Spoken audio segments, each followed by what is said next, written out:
NDA हो या महागठबंधन हो, बिहार में इन दोनों ही गठबंधनों में आपसी तालमेल का कितना अभाव है और कितना ज़्यादा एक दूसरे पर भरोसा नहीं है, ये बातें विधान परिषद के जो स्थानीय निकाय कोटे से चुनाव हुए हैं उसके बाद खुलकर धीरे धीरे सामने आने लगी है।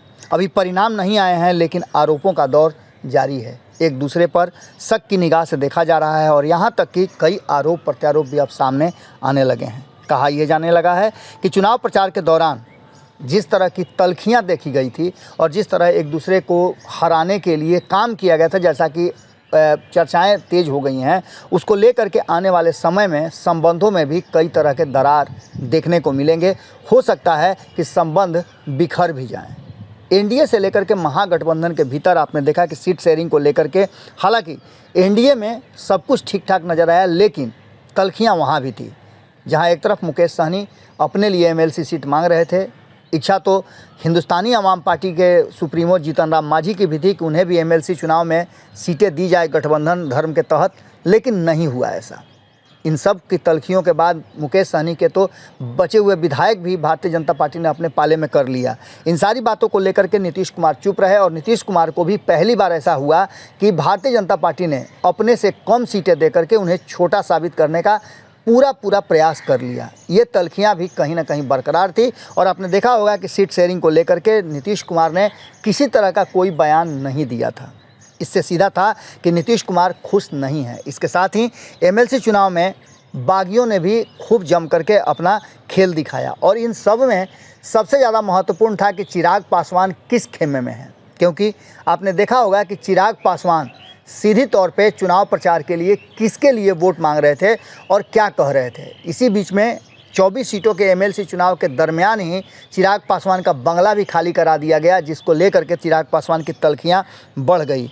विधानसभा चुनाव के जो एक सीटें हैं उसको लेकर के भी चिराग पासवान ने अपनी स्थिति जो है वो साफ़ कर दी है। पिछले चुनाव में जदयू की नज़र पर चढ़े तेज चिराग पासवान, जो कि लोक जनशक्ति पार्टी अब वर्तमान में रामविलास के सुप्रीमो हैं, चिराग पासवान का एक ऑडियो भी वायरल हुआ जिसको लेकर के रालोसपा उम्मीदवार के बदले राजद उम्मीदवार के पक्ष में वोट देने के लिए अपील की गई है। इन सारी बातों को लेकर के साफ तौर पे जो चीज़ें नज़र आ रही हैं उसमें परिणाम तो आपको 7 अप्रैल को आएंगे, लेकिन आशंका है कि परिणाम से तकरार बढ़ेंगे। विधानसभा चुनाव की तरह जब जदयू के करीब 4 दर्जन सीटों पर हार के लिए लोजपा को जिम्मेदार ठहराया जा रहा है, यह भी भाजपा के नेताओं को लोजपा के उम्मीदवार बना करके, तो इस बात की तरफ कहीं ना कहीं जदयू में भी एक बड़ी खटास है और भारतीय जनता पार्टी को लेकर के एक मन में तल्खी बढ़ गई है। लोजपा सिर्फ 1 सीट जीती है, कई सीटों पर जदयू की हार का रास्ता साफ कर दिया है। स्थानीय प्राधिकार वाले विधान परिषद के चुनाव में मामला थोड़ा अलग है। इसमें जदयू ही नहीं, भाजपा भी कह सकती है कि हमारे साथ गठबंधन धर्म का पालन नहीं किया गया। कहने को तो एनडीए सभी 24 सीटों पर एकजुट होकर चुनाव लड़ रही है, लेकिन सच ये है कि 8 से अधिक ऐसी सीटें हैं, लगभग आधा दर्जन से अधिक ऐसी सीटें हैं जिसमें एनडीए गठबंधन की गांठ साफ खुलती हुई नज़र आ रही है। पशुपति कुमार पारस की अगुवाई वाली रालोजपा को हाजीपुर की सीट पर हराने के लिए पूरी तरह से तैयारी शुरू हो चुकी है और इसके उम्मीदवार भूषण राय के नामांकन के दिन से ही यह तल्खी देखने को मिली थी। संकेत मिल गया था कि रालोजपा को अपने दम पर ही चुनाव लड़ना होगा, भाजपा समर्थन की औपचारिकता भी नहीं निभाएगी। इसका सीधा सा मतलब था कि कहीं ना कहीं ये मामला उलझता नज़र आ रहा था। अब इन सारी बातों के साथ साथ जदयू विधायक पर आरोप है कि बेगूसराय खगड़िया में भाजपा उम्मीदवार रजनीश कुमार सिंह ने जदयू विधायक डॉक्टर संजीव पर खुला विरोध और कुत्सित प्रचार करने का प्रयास किया है, इसका भी आरोप लग रहा है। और विधायक के भाई राजीव कुमार इस क्षेत्र में कांग्रेस के उम्मीदवार हैं, वह उन्हीं का प्रचार कर रहे थे। रजनीश के मुताबिक मैंने पार्टी नेतृत्व को जदयू के विधायक के विरोध की जानकारी दे दी है।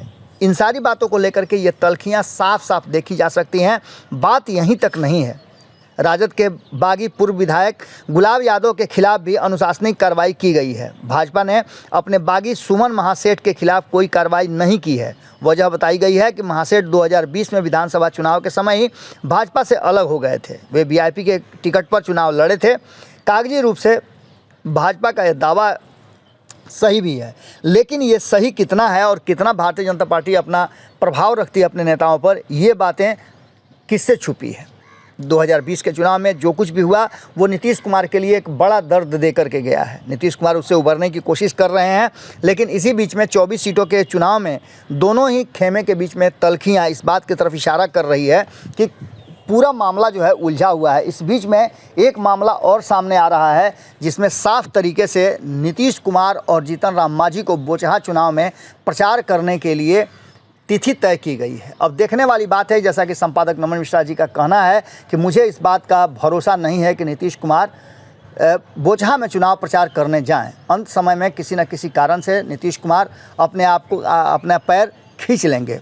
और इन सारी बातों को लेकर के कहा यह जा रहा है कि आने वाले बिहार सहित देश के राजनीति के ये बड़े संकेत हैं, और इस संकेत को लेकर के एक बात साफ नज़र आ रही है कि मामला ठीक नहीं है। चुनाव के परिणाम जब 7 तारीख को आएंगे उसके बाद, और तिथि भी तय की गई है उसी दिन बोचहा चुनाव प्रचार की। अब इन सारी चीज़ों को देख करके आधिकारिक उम्मीदवार के प्रति भी काफ़ी रोष के देखे गए हैं और भीतरघात की भी बातें चल रही हैं।